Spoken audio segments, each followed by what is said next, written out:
নমস্কার বন্ধুরা, আজকে আমি তৈরি করে দেখাচ্ছি বাচ্চাদের জন্য খুবই সুস্বাদু একটি টিফিন। শুধু বাচ্চা কেন, বড়রাও এই টিফিনের মজা নিতে পারবে। এখানে আমি কিছু সবজি নিয়েছি কুচিয়ে, গাজর কুচিয়ে নিয়েছি, পেঁয়াজ কুচিয়ে নিয়েছি টমেটো কুচি। তোমরা চাইলে তোমাদের পছন্দ মতো সবজি অ্যাড করতে পারবে। আর নিয়েছি অল্প আদা কুচি আর কাঁচামরিচ কুচি। এখন পেঁয়াজগুলিকে এভাবে একটু মেখে নিচ্ছি যাতে পেঁয়াজের কোয়াগুলি ছেড়ে যায়। এখন সব সবজি আমি এইভাবে আলতো হাতে মিশিয়ে নিচ্ছি। মিশিয়ে আমি দিয়ে দিচ্ছি পরিমাণ মতো লবণ। লবণটা দেওয়ার ফলে সবজি থেকে কিন্তু একটু জল বেরোবে। আর এই টিফিনে আমি আলাদা কোনো জল ব্যবহার করব না, সম্পূর্ণ জল ছাড়াই কিন্তু এই টিফিনটা তৈরি হচ্ছে। তোমরা অবশ্যই বাড়িতে তৈরি করতে পারবে, খুব কম সময়ের মধ্যেই তৈরি হয়ে যায়। এখন আমি অ্যাড করছি এই বাটি দিয়ে আধ বাটি সুজি দিয়ে আমি হালকাভাবে এইভাবে একটু মিশিয়ে নিচ্ছি। সবজি থেকে যে জল বেরোবে এই জল দিয়েই কিন্তু সুজি ভিজে যাবে। আর এখানে দিয়ে দিচ্ছি চায়ের চামচে 2 চামচের মতো আটা। তোমরা চাইলে ময়দাও ব্যবহার করতে পারবে। এটি একটি স্বাস্থ্যকর রেসিপি তৈরি করছি, তাই আমি এখানে আটা ব্যবহার করেছি। দেখো হাতে মুঠো করেছি, মুঠো হয়ে গেছে, মানে সুজিটা ভিজতে শুরু করে দিয়েছে। আর দিয়ে দিয়েছি একটুখানি সয়া সস আর এক টুকরো লেবুর রস দিয়ে আমি এখন ভালোভাবে সব কিছু মিশিয়ে নিয়েছি। লবণটা তো আমি আগেই দিয়ে দিয়েছিলাম, আর সয়া সসের মধ্যে কিন্তু লবণ থাকে। আর বাচ্চারা যদি ঝালটা কম পছন্দ করে তাহলে তোমরা বুঝে শুনেই মরিচটা ব্যবহার করবে। সব আমি মেখে নিয়েছি, এখন 5 মিনিটের জন্য এদিকে রেখে দিচ্ছি।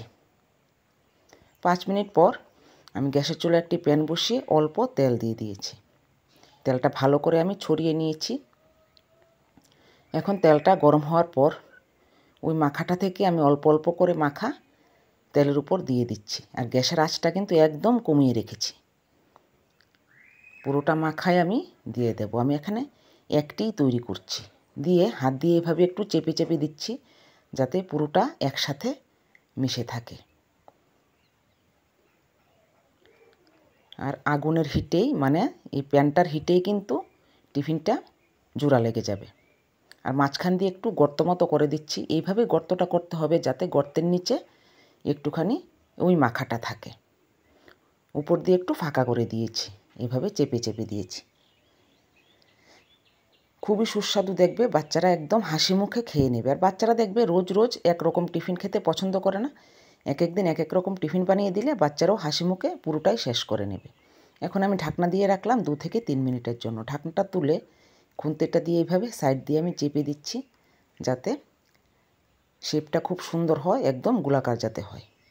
আস্তে আস্তে করে এইভাবে চেপে চেপে দিতে হবে যাতে এই মণ্ডটা একসাথে জোড়া লেগে থাকে। এইভাবে দিয়ে দিতে হবে। আর গ্যাসের আঁচটা কিন্তু কমানোই আছে।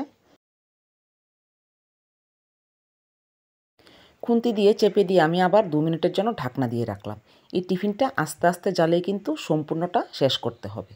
এখন ঢাকনাটা তুলে আমি মাঝখানে যে গর্তটা করেছি ওইখানে একটি ডিম ভেঙে দিয়ে দিয়েছি।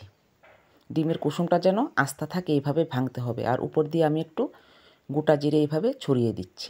তোমরা চাইলে ধনেপাতাও দিতে পারবে।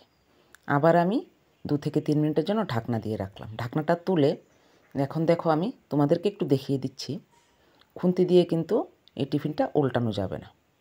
আর একটুখানি আমি তেল ছড়িয়ে দিয়েছি। এখানে আমি সাদা তেল ব্যবহার করেছি।